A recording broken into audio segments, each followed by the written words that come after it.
আউযু বিল্লাহি মিনাশ শাইতানির রাজিম। বিসমিল্লাহির রহমানির রহিম।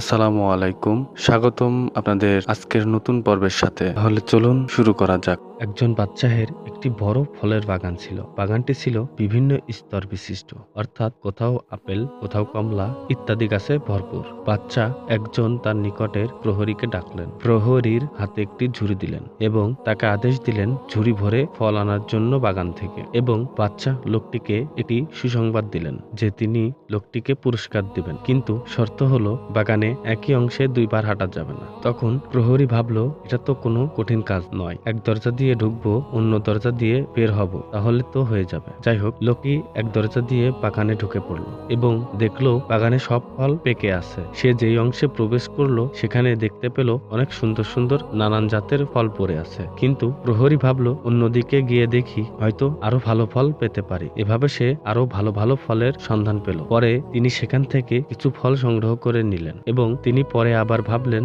আরো ভালো ফল সামনে পাবেন এবং সেখান থেকে নিবেন। সেখানে গিয়ে দেখলেন কি অবস্থা, বাগানের এই অংশে কোনো ফল নেই। এখন সে ভাবতে লাগলো, আমি যদি বাগানের প্রথম থেকেই ফল সংগ্রহ করে নিতাম তাহলে আমাকে রিক্ত হস্তে ফিরে যেতে হতো না। আমি এখন বাচ্চাকে কিভাবে মুখ দেখাবো? উক্ত ঘটনা বর্ণনার পর ইমাম গাজ্জালী রহমতুল্লাহ আলাইহি বলেন, প্রিয় বন্ধুরা, বাগানের সেই প্রহরী হলো তুমি আর বাচ্চা হলো মহান সৃষ্টিকর্তা আল্লাহ। উক্ত বাগানে আছে তোমার জীবনের নানা পাপ ও ফাঁদ। তোমাকে সেখান থেকে ভালো কাজগুলো সংগ্রহ করে বেঁচে থাকতে বলা হল, কিন্তু তুমি প্রতিদিন ভাবো কাল থেকে আমি ভালো কাজ শুরু করব, কিন্তু করো না। এরপর কাল থেকে করব, এরপর কাল থেকে করব, এরপর থেকে করব, এভাবে করে আর কতদিন করবে? প্রিয় বন্ধুরা, আজকে এই ইসলামিক গল্প থেকে শিক্ষা লাভ করো এবং আজ থেকে সৎ কাজ শুরু করো। কালের অপেক্ষায় কেন আছো? কাল হয়তো তুমি নাও পেতে পারো। তাই যখনই সুযোগ মিলবে তখনই তোমার জীবন থেকে সুবিধা লুটে নিয়ে জীবনকে নেক কাজ দিয়ে ভরপুর করে তুলো। এতে তোমাকে মহান রবের কাছে সম্মানিত করবে।